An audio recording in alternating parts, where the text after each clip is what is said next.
I really like that we document our lineups and then we do this review show and we show you the receipt regardless, because then when we do cook up something really good for you people, whether we're reviewing something for you, because we have offered to do that for best ball contests, for your contest, if you hit big in the comment section, we'll do it as well. But I just love the process of things. And this week, I felt like this lineup was really good. A.J. Brown obviously let us down. I had a bunch of Jackson Dart lineups where neighbors let me down. You know, you would expect maybe you get a bad performance out of Jackson Dart and maybe he gets like 9 or 8 points and that sinks your lineup.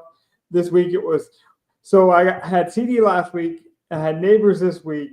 It's just one of those things. And I've been playing long enough, and I'm sure everyone on this panel could attest to it. You just got to swallow hard and be like, you know what? The guy's going to come back at some point. And that boomerang effect, if I keep building the right lineup, is going to pay off. I kept telling myself that on Sunday. And the reason I bring this up off the top is it literally paid off that next Monday.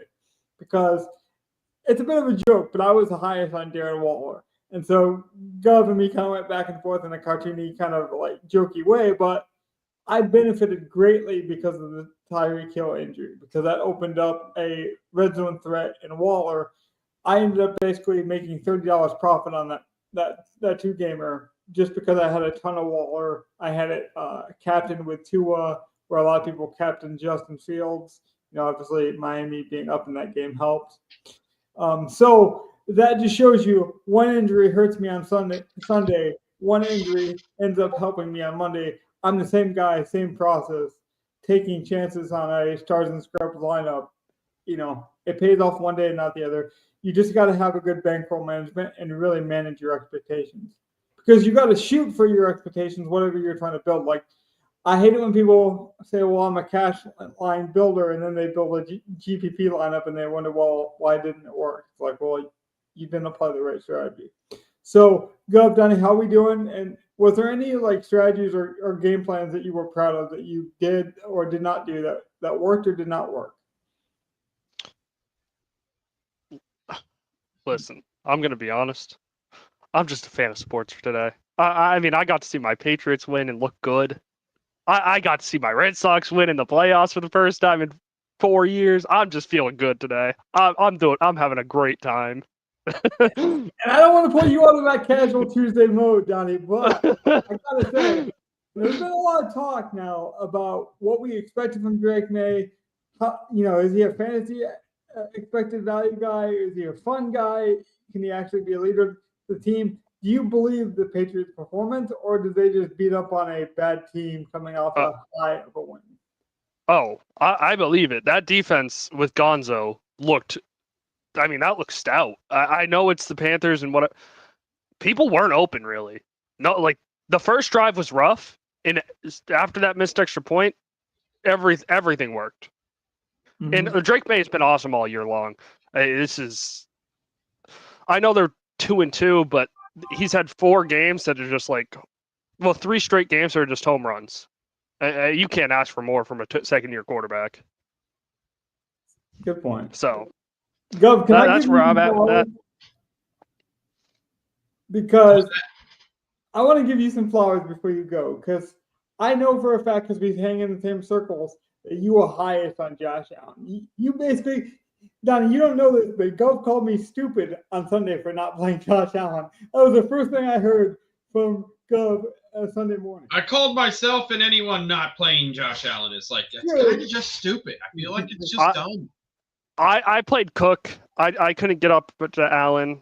I missed the cash line by 1 point, though. So there's that. I can 100% understand playing Cook. I played Cook in some of my lineups, too. But I made sure that I played a Josh Allen lineup. Yeah, you play more than me. I only played 3 lineups. I'm trying to lower down my bankroll because I'm cold. I also only played 3 lineups. My real big mistake was I played the Lamar side instead of the Mahomes side of that one game. I played a Mahomes lineup, and so I don't feel like I got a big loss on that. I don't know what Josh ended up with, but I played Mahomes last week. That's why I was this is the most proud I've been in at least this year, probably going back to last year, of just sometimes you are lucky to min cash and your process just isn't good. You just lucked into like maybe a late touchdown or a garbage time, dump off to running backs. This week, I mean, the neighbors thing really bit me. I was like 1 or 2 points away from the cash line in probably like 5 or 6 lineups, and it would have made the difference between profit on Sunday or not. I mean, if I went into this weekend being told you have James Cook who had 25, Patrick Mahomes who had 27, a Lions defense with 19, and Tommy Tremble with 15 points, I would have said there's no way I don't cash. Yeah. And I didn't cash. Granted, I played Derrick Henry for my bring back, but like, can I really go back on that process and say Derrick Henry was just a shitty play today? Well, I don't think I can. Yeah, 1 week season one of the premium content providers was saying for their review show, they're like, you build a good lineup, you get a bunch of 20-point guys, you see the flames on DraftKings, you're like, my lineup's doing pretty good. Then you realize, hey, yeah, a lot of people know how to build lineups these days. A lot of people also got guys who scored well, and that's what DFS is. There's a lot of times where you build a good lineup and you lose. Like, I feel like DFS at this point is more about when you win, how much do you win? Because those are the moments you really got to capitalize on, other than staying in the margins. Like, I don't think you can. I love to min cash, but I think the goal always has to be to get above that. Is there anything that we learned from any of our personal or the show lineups this week? Because I got one thing that I'm just ready to say on. I just think you got to be ready for injuries, and I'm ready for it to benefit me. And like I said on Monday, it did. Tyreek going out, Waller getting more targets benefited me. Losing a lot of these big name receivers in that early this year, losing like Aaron Jones, like we've lost a couple running backs. Yeah. God forbid all the quarterbacks we've lost. It's like, okay, there are a lot of injuries this year that we are dealing with. And it's like, those things happen. Can't let those stop the process. Playing neighbors was not a bad process move in what I was doing, whether or not he gets hurt or not. True, but even with me clicking his name, I have to own up that there's a % chance on Saturday night, I know this, that he gets hurt. Because of his usage, because of how he's covered, he's covered by the team field he plays on. Yeah. I mean, it's no mistake that Odell Beckham had basically the same injury on the same field. That field is terrible. Well, a lot of players have done the same thing on MetLife. It's ACL hell. I mean, that's what you do when you buy these tickets into these contests. You're saying that one of these guys gets injured and it could hurt my lineup, or even like best ball. My friends are like, well, season long's hard when you have these injuries. I'm like, dude, if you're going to be successful in any league, you have to build depth. Yeah, you can have bad injury luck. Like I know somebody who had Mike Evans and also lost a running back this year, and then had Godwin on their bench because they had built a buck stack, and so a lot of things obviously hurt, but you also took the risk building a team like that. Everyone who got Chase and Burrow, that was a very popular thing this year, and you're kind of looking at that like, oh, I really fucked myself now. It is what it is. But when you drafted Chase with Burrow, the risk is Burrow gets hurt. That's a significant risk that we have to consider a little bit. Yeah. So.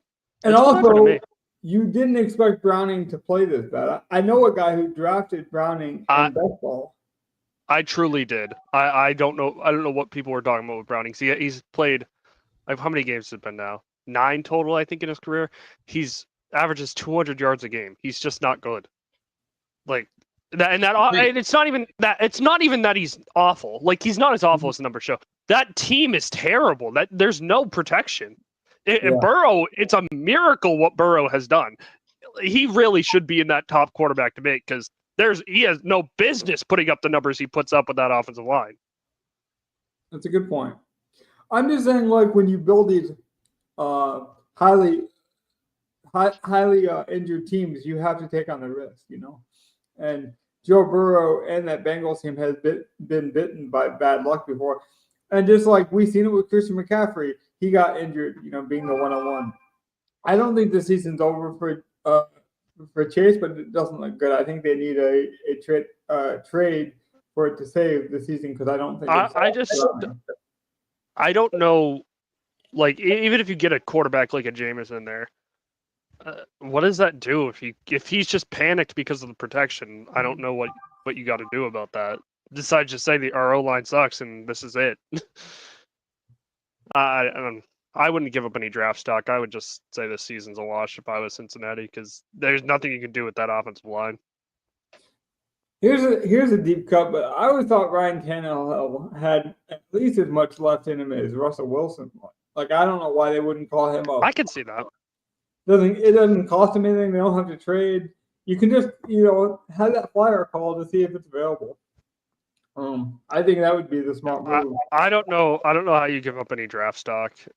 Well, that's what I'm saying. You bring a guy like Ryan Tannehill, then you at least are just paying the money. You're not having anything. If you want to be a fun Bengals team, I get like just a fun story. You go for Jameis. Another fun story, I guess, would just be calling up Andy Dalton again and trying to get a trade off with Carolina. Like that's it. That's all you have. He's still in Carolina, right? I don't remember. Yeah, he is still the backup here.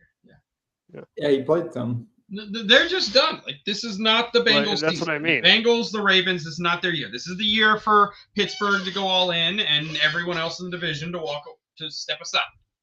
Yeah, it's on Lamar's out now 2 to 3 weeks, they're saying at least. So at least. And they already put that at least tag on it in a lot of reports I was hearing. I mean, there's another. Like I can't play I truly mean it. I can't play another pass catcher from the Philly anymore. 0 for 9 in the second half as a passing team. Last week in the first half, they didn't pass. Like they don't pass, and when they do, it usually isn't good. Yeah. I can't stomach it anymore. While we are talking about things that we saw last week, and I mentioned on Saturday, Gov can attest. Like I want to give Donnie specific credit here. He was on Isaiah Bond. I laughed him out of the building because I didn't think that guy was in shape. I didn't think he was going to get the opportunity. He saw 55% of the route participation last week. I didn't even know it was that high. Yeah, it was 55 this week, right?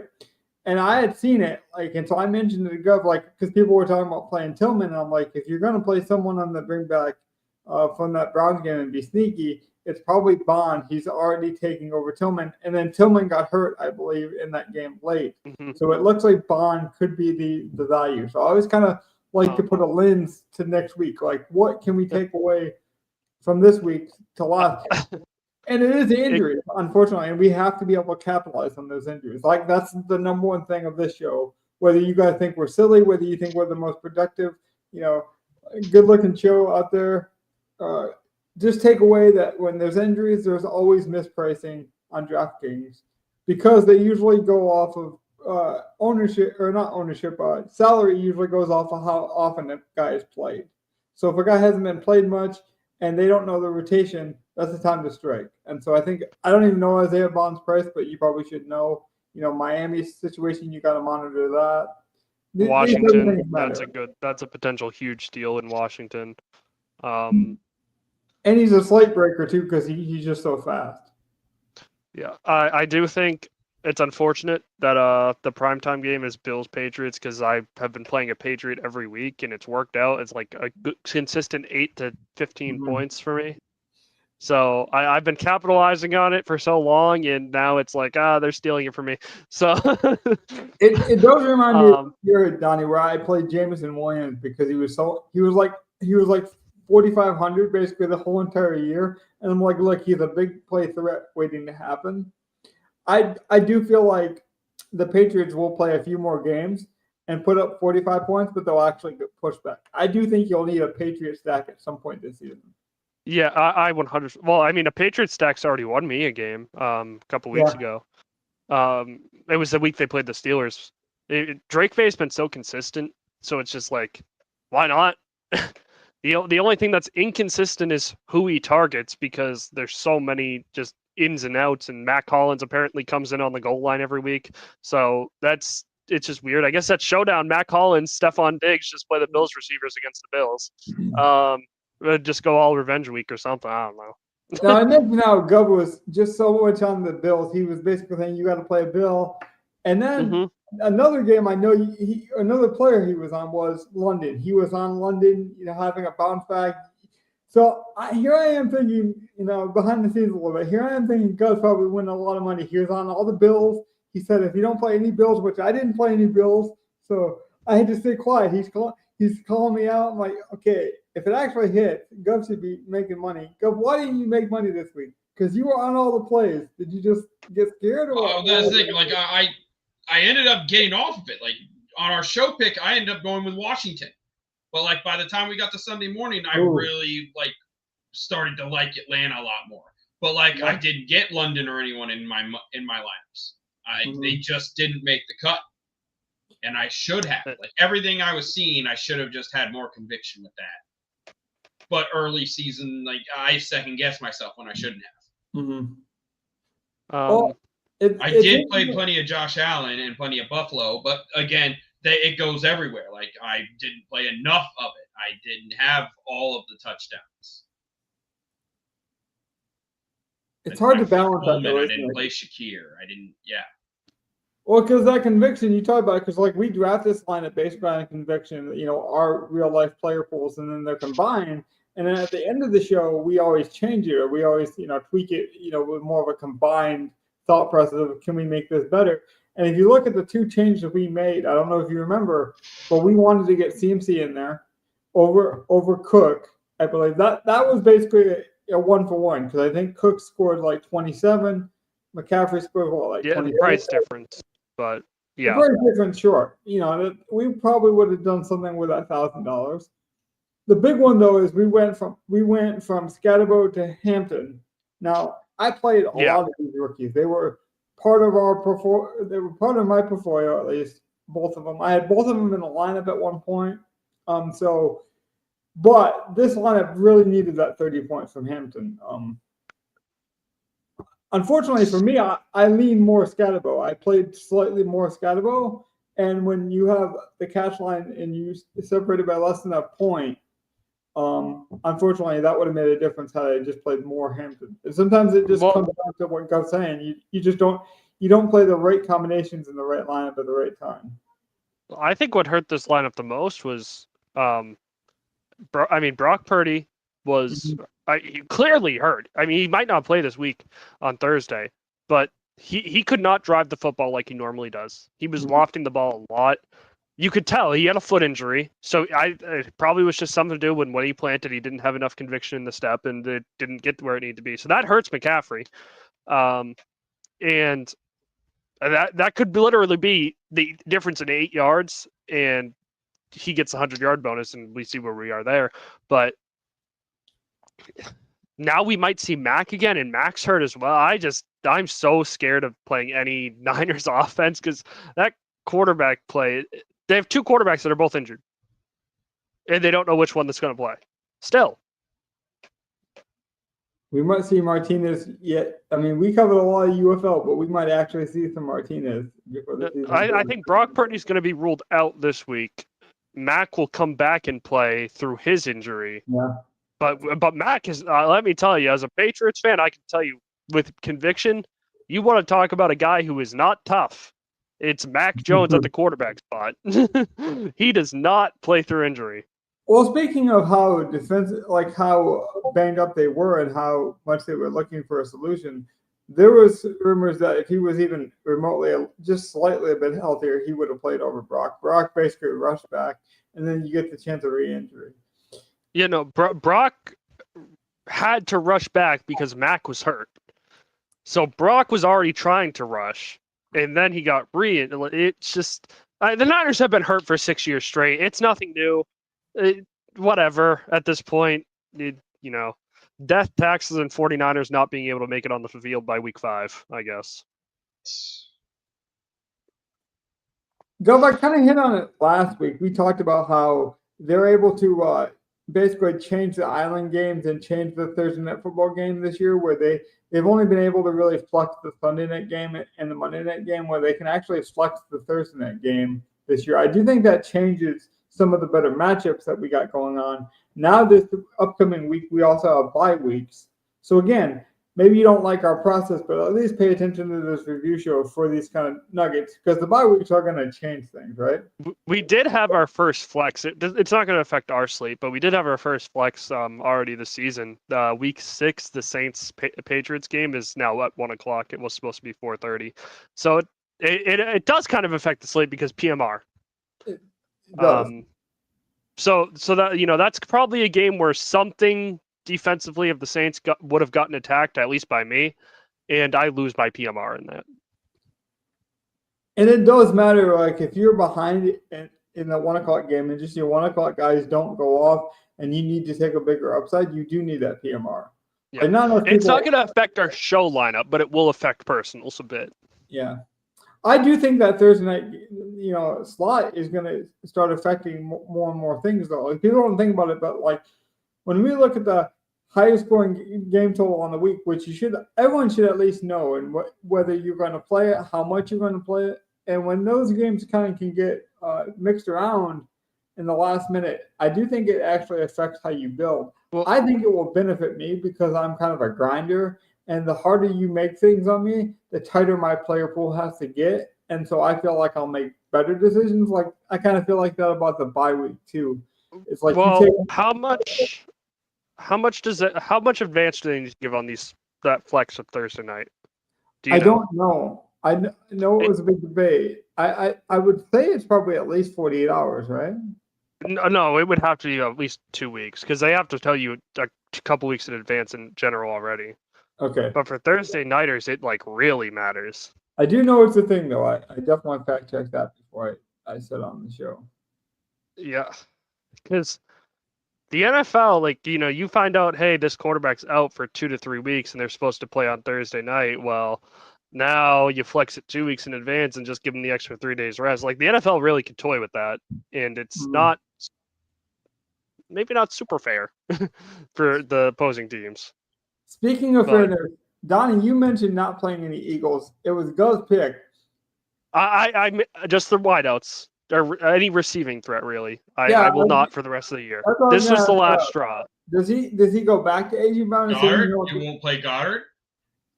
No, I will not play any Goddard. And it better be showdown. It better be playoff time or showdown because I'm not touching it. That's big for you because I believe you're a Goddard fan too. You're just low on Hurts, the passer, right? I'm low on the whole passing offense. I mean, it's so ugly. Like 95% of the time, and then it has that 5% boom chance. I'm not banking on that. And we can break down this line for any other ones, but I really do think this is a pivotal week for trades, for injuries, and so that's why I really wanted to open this show with that kind of stuff because we also saw Breece Hall, and Wilson. I don't even know if they were arguing with each other or one of them was trying to calm each other, the other one down, but there was a heated exchange on the sidelines. And it came out that, Wilson's really frustrated again. He wanted to play with Fields, so he kind of calmed down. He kind of bought into Aaron Glenn, but obviously it's not going well. There are already rumors about Hall being traded. Do you think any of these big-time guys will get traded? Because we saw injuries this season. What's interesting about the injuries is it almost appears that all the injuries are big ones. Like we're talking like top tier wide receivers. We're not even talking like second tier wide receivers. It's like, oh, the Dolphins are going to get injured. Here's Tyreek Hill. Because he opens up that whole. He is that offense in a way because he opens it all up. So, do you think any big time guys will get traded in the coming weeks? I mean, offensively, I can't think of anybody. But come the trade deadline, we might just see they only have. I don't think they signed him to a long extension. It was a 1-year thing. So Henderson might be on the move from the Bengals. I mean, what's the point of keeping him and not being able to keep him next year? Mm-hmm. And you don't have Burrow. So that's the big name I'd be looking at to move. Oh, I don't know how it affects DFS, though. And the rumor is, we mentioned Bond. The rumor is Gabriel will be starting. It looks like he is going to be starting. He will be starting, yeah. Yeah, he will start. Are they playing Minnesota this week? They are. That's just such an ugly spot. I don't know if I'd play any of that. Yeah, I mean, the Vikings, they're such a good coach team, and coming off a loss, you'd imagine they're just going to play well. I feel like the good coach teams always kind of do well off a loss. I forget where they're having the Vikings fly to, but I know they're the first team It's in NFL overseas, yeah. Yeah, to go back to back. So we'll see how that affects them, because I do believe that's true, that they're the first team to ever go back to back. It is. It in different countries, like overseas in different countries. So yeah, I do think this would be the time to take a chance on Gabriel, though, in a island showdown type scenario. I thought he looked the best of both quarterbacks in preseason, but I understand why you give Joe one last chance just to see what you got in the rookies. It's in London, so it's actually a travel still too. Like from Ireland to London, that's a decent travel. I'm really worried about AJ Brown's mentals, though, Gov. Like, I don't mind the play. I thought, like, for the price, for the ownership, that play made sense, and we got the ownership. He was under 10%.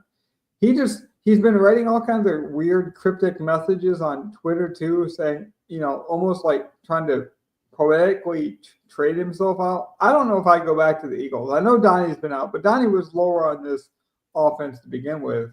I think me and you are higher. I've obviously been a Smith guy. I don't know what's wrong with Hurts, because I kind of liked Hurts too. I think it's more the offensive coordinator. I don't know. It seems very odd. You can't go 0 for 9 in the second half for passing. Last week they had a first half where they couldn't pass the ball. Like every other half they can't pass. It doesn't make sense. It's similar to the Jeanty stats that we got, leading up to his big blow up week, where it's like, oh, he's gotten this many touches and he's done this.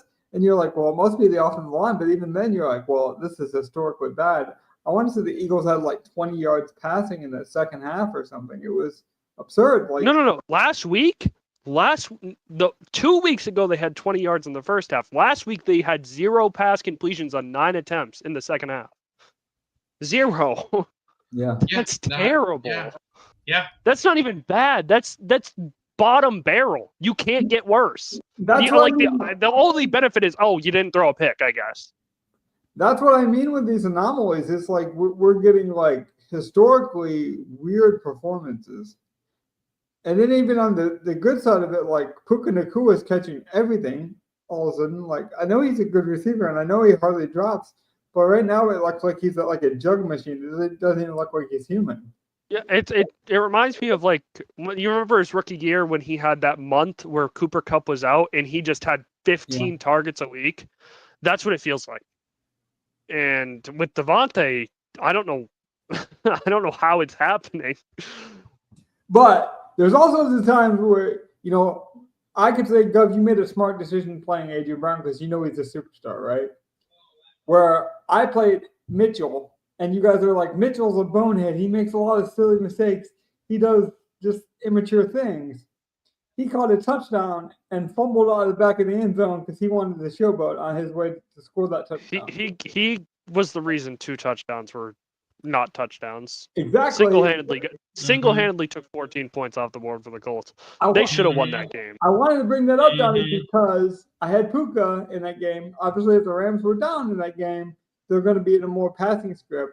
Not only that, but I had Mitchell, so he scores a touchdown. My lineup looked good. So you could say, well, why didn't you come on here, Logan, and tout it? Saying like, oh, I got unlucky. I didn't get unlucky. I played Mitchell. I knew exactly the immaturity and the type of player I was playing. And I hope the talent equals out because he really is talented. But he is. No, he wasn't getting a lot of route share. I told you don't 100% him. That's the only thing I said. I said he's not a bad play, but please don't 100% him because he's not the huge value. And you were right because he has so much immaturity. Like, it was just self-inflicted, Well, I mean, a holding play happens to everyone, and it happened to happen on a 55-yard touch. That sucks for him. Especially after the fumble out of the end zone. Fumbling out of the end zone is 100% on him. No, that's inexcusable. And I don't even know. I don't know how you even coach that. Like, the film just says it all. Just play the film and just shut up and make him watch it. Like, it will probably never happen again. That's why I want to be honest about that play, because it's like we'll look at the box score and be like, well, I got unlucky with that play if you look at the highlight. But I also know the type of player I'm playing. Like AJ Brown, if he was given that opportunity, he would not have fumbled there. He just wouldn't have. he Mm-hmm. might be immature in some ways too, but he's a professional, and like that's where Mitchell needs to grow up. So I knew the risk I was taking with that play. Was there any risky plays where you're like, well, this could have worked out for me, but I probably shouldn't have done it? Because you were more beat up. I will check my personal. Goff was more beat up than I thought. I thought you'd be really celebrating. You sounded defeated a bit today. I was like, man. Keenan, I was probably too high on this week, where I'm just like, that's a huge. I just shouldn't have done it. I was lower on Hampton, and that made me play Keenan. That's the process play there. We usually so maybe that's fine. Mooney got hurt for me. Our picks though, Donnie, at next week's show, you know, especially our spread picks. But I will say our survivor lost, and I would have made that Chargers bet 100 times out of 100. I think that was just their worst case scenario game. Well, and we had to eat it. You have 2 franchise tackles a month ago, and now you're down to maybe the worst tackles in the league. Yeah. That's really unfortunate. You lose 2 franchise tackles in a month span, like you're gonna look bad. And that's the one thing the Giants can do is get a pass rush. So it just so happens exactly to play into what the Giants do. Gov, do you have any thoughts? You just want to close up shop today? This was a weird week. Like it was process, like you said, like process wise, I feel okay. Mm-hmm. I needed to like lean into my convictions more, which is really upsetting because, as you said, a lot of the stuff I was on was right, but I didn't put it all together, and it didn't help me this week. Right. So that can be defeating, but the process was there. Or like playing the Saints defense and playing Mitchell. Like sometimes you got to know like the points projected for the player or the opportunity, like that's good enough. I would have never expected the Saints to get over 10 points in a lineup, and guess what? They didn't. But that's okay as long as I use that salary, to your point, elsewhere, and I use it smartly and I apply it. And sometimes we are on the right plays, we just put them in the wrong lineup. Like I was on a ton of Jeanty this week. I was on a ton of Puka. Same. Donnie, you'd be proud of me. I did not play Mitchell everywhere. I played in most places. But I'm like, if Donnie's going to give me that advice on Mitchell, I got to take it on Puka too. Like if I'm going to take on the cheap guy, I got to take it on Puka. So I got Puka out of the line, played Devontae Adams, and you know that worked out in some ways. But like obviously, what did Adams have this week? I didn't even know. He got a touchdown. So I have to look at my personal, but I believe he got like 17 points, something like that. Oh yeah, I mean, listen. If you played Puka and you're like, I want to get it different in a little bit, and Puka goes off for 50, I don't think you can like sit there and shoot yourself foot over it.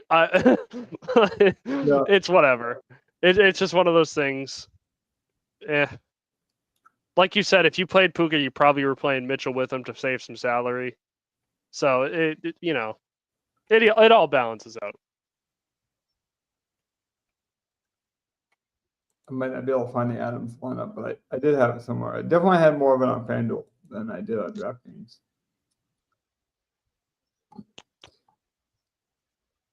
But this is, I mean, like I said, Sunday I didn't benefit from injuries. Monday I did. I ended up making, like just over $30 profit on Monday because of the Hill injury. Like, I don't think Waller gets the second touchdown if Hill's in there. Like the first one he already had.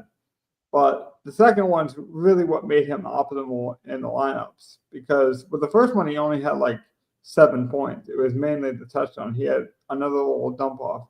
That second one was like, he's needed in a lineup like that. Oh, also, I will point out from what I saw from Dart, I know like I would not consider him fantasy viable right now. Who's that? Jackson Dart. Like I don't know if I'll play him much this year. I will. I don't think the offense. Like if he's 5K some week and there's not many injuries, I'll play him probably a little. But yeah, I think he'll get that Justin Fields treatment, Donnie, where you can play him naked. I think that will be his most valuable. Or you can play him with the athletic tight end who can't really – he's athletic, he can jump high, but he's not really fast. You'll just burn the tight end spot with a cheap – because of the rushing upside. I do think fantasy points are just scored for the rushing quarterbacks these days. Gov, you popped up out of your chair like you had something to say. Do you got something?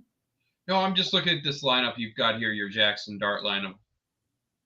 This is a pretty solid one. Yeah. The neighbor's injury did hurt. Like, I still can't believe that. But, like, otherwise, like, processes there. Jay, Mini. Gadsden was a good cheap tight end. I played him some. I played all Tremble. That was my biggest thing I'm proud of this week. I played all Tremble and just stuck with it, and it worked.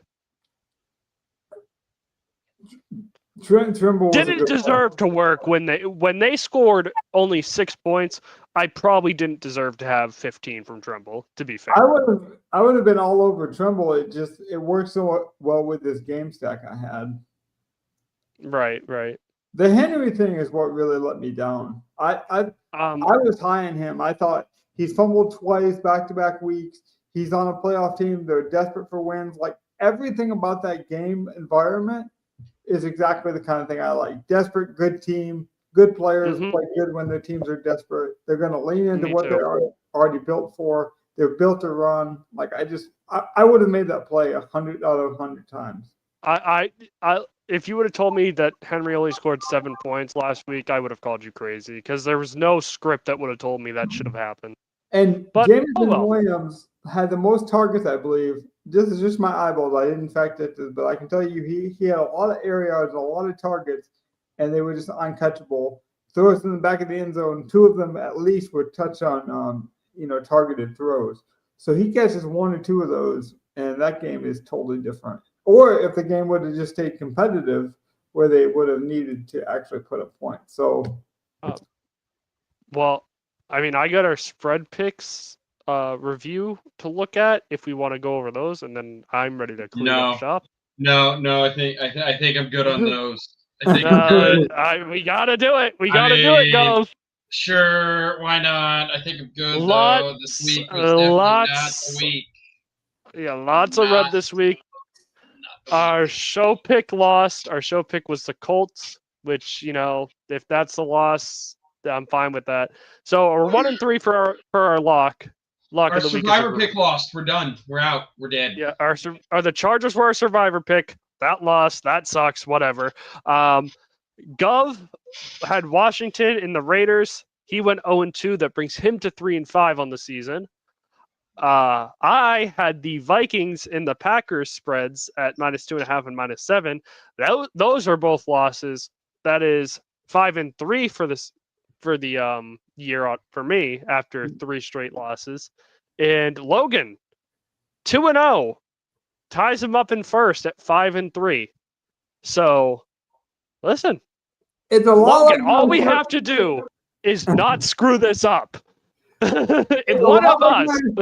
It's a lot like my stars and scrubs lineup. Either I'm going to finish dead last or I'm going to skyrocket over you guys because I have such contrarian takes. I actually have to know, and it'll be a good way to talk about that tie that we saw in the Green Bay Cowboys game. We were having kind of an internal discussion of who to take in that survivor game. If we would have taken the Packers, would we have won, do you believe? I think it matters where we would have done the survivor, and we did it on splash play. I wanted the Packers a lot, and I don't know. I know on what's it called? See, to me, I think in a survivor you should survive. You should on survive? that, but I think that's how I would say it because you didn't lose technically, you just didn't win. That's what I mean because I know sites will value it differently. You have to pick the winner to survive. Yeah. Both of you lose. So they both lose? Really? I would have them both lose on a tie. No. So there's some FanDuel will pay out if you spend a money line. They will give you your money back. Yeah, they'll basically treat it like a void. That's what I'm saying. So a push. Right. Yeah. So I don't know. Like, So I don't know either, and I know different sites will handle it differently. So that's why I was asking what you guys would do. I would allow it to live. I would allow it to stand. You didn't technically lose. So Donnie is Mr. Fun and goes You like, also no. didn't win, so you shouldn't be credited with winning. Okay. Well, how about this? Let's just say you didn't win, but you got your entry money back, and that's it. What would you say to that? Like, it's hard for me to say no to that, but it's not like it's. I mean, whatever, sure. Yeah. At some point, that is valuable fantasy information. Like, because I even thought that this week, I'm like, well, what am I doing it was like Saturday night at like 1 a.m. You know, it's already technically Sunday where I'm at. And I'm like, I'm going to wake up in 5 hours and tweak this lineup anyways. I would say that's my like number one advice on your way out. Do research, but do the right amount. Find the right amount for you. And for some people, that means like watching a couple shows, watching a couple data scrapes. For some people, that means like consuming it all. But find out what you want out of fantasy football and play it for that. I play it for the brotherhood. I like just, you know, kicking it, hearing different ideas, you know, checking up on guys, seeing how they're doing. Like, I have a lot of friends that, you know, we talk basically about life through football. So for me, it works, but some people just consume way too much information. So find out what works for you and stick with that. Any last minute thoughts for the people? That's it for me. We're 4 weeks in. This is where you can start trusting what you've seen. You should have seen enough from most teams to have a gut feeling. The stats should start to look nice in ways like you can make some inferences. I got a question for you, Gov, because I know Donnie would not bet me, but he's been right up about a couple takes. I made the Isaiah Bond bet with him. You know, I told him I'd put him in. I'd max out like a mini max and put Isaiah Bond in every lineup. I did that, came through. And now it looks like he might be actually right about Bond earning snaps. So the question to you is, who do you think will finish higher in best ball scoring? Isaac Tesla, who we have 2 shares of, who basically the same price, same range, or Bond? They probably are tied, huh? I would probably go Tesla just because I would trust Detroit's offense still. Yeah. But, like, I'm not with any conviction to take a bet on it. No, I'm saying I've been wondering which side you would land, because I was always on Tesla. Donnie, I'm still probably with Tesla, but like it's definitely close. Yeah. I mean, I think they're probably tied on fantasy points.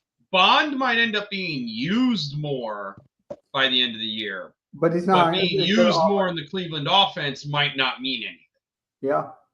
Or maybe Gabriel. I know your dad's a huge Brown fan. Maybe Gabriel comes in and it lights the world on fire, and it's like a comeback story for the Browns, and it's great because that defense is scary. Like, my mom's a casual fan. She'll watch the people the Lions face, and she knows the Lions pretty well. And so, like, I always kind of do a team preview for her, kind of tell her what the team's good for. I'm like, this run defense for the Browns is like elite. We're not going to run the ball like we have on most teams. And so I just feel like if they get a quarterback, the Browns could actually be fun this year. That's another take I have. Nothing else for you, Donnie? No, I got one last thing. Most important, you can just end the show after I've done this statement. Yankees suck. Go Sox. God damn you son of a bitch. People hated you, Donnie, for talking basketball on the football. Peace out to everyone but Donnie and the Red Sox.